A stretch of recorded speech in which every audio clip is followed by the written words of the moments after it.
Like that, But we don't. we got to get you on TV with that shirt on. That boy Cole, ain't he? PJ Tucker, have a seat, man. Thank you very much for joining. No earpiece, so we're going to talk loud. All right, cool. No doubt. Ooh-wee. PJ, comparing game 1 to game 2, getting yourself going early, getting Trevor going early, what was the difference? Obviously, the ball movement and the faster pace. For us, it's all defense. If we get stops, then we out. When we on the fast break, we got James, Chris, Eric. When they start pushing it, it opens everything up because they get so much attention, So when me and Trevor, we get the spot up, get our shots open, but I think it's all coming from stops. It has nothing to do with all the other stuff. First of all, but don't you think when you listen, we played the game when you're involved offensively, right? You work harder on the other end, right? No doubt about it. Yeah. You're right. It's about because we're the defenders. That's true. But at the end of the day, we get James. James did a good job tonight. He's really trying to get into Clay, trying to make Clay put it on the ground and make plays. Kevin's gonna score.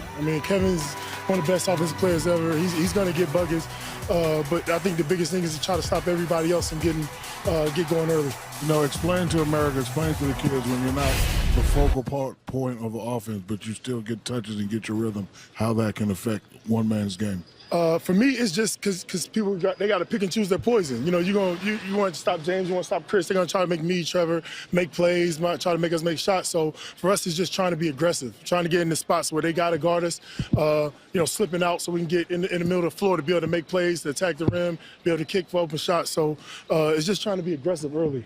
What is the most difficult thing playing against Golden State that you have to be always aware of? They know we're switching, so they are so good. Clay's such a good shooter, Steph's such a good shooter, but they're even better passers and cutters. When they pass the ball, they're more dangerous than with the ball. When they're off the ball, Steph is just moving on in circles, and the next thing you know, he cuts to the basket, and then Draymond slips out and goes. They all slip and move, so it's just their movement, and it's the communication in that movement on defense. You got to talk. Well, I know James Harden had spent some time after game 1 getting in touch with you guys. There were phone calls, there was communication, as he said, making sure everybody was in a good place after the game 1 loss. Where was this team mentally after what happened in game 1? We were fine. We lost. We played like trash. We were terrible. We were terrible game 1. We didn't talk.